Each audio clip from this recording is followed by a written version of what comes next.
Ingia. Oh, daktari.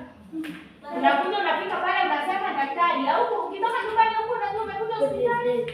Nilikuwa najua ni vile nimekuja nikiwa nimechanganyikiwa tu mwili inaniuma. Unaitwa nani? Fatma.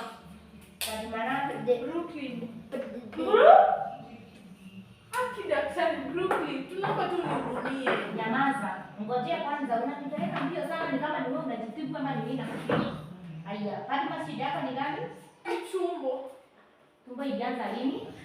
Tumbo yangu ilianza juzi tu jana, vile nilikuwa nimetoka kula njae. Njae. Before njae ulikuwa umekula nini? Ugali na mboga. Na cabbage. Cabbage na cabbage. Yake.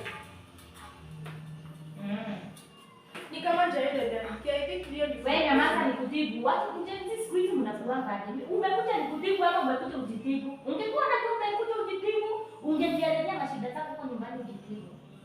Sawa? Sawa na habari yako urudi nyumbani. Sawa.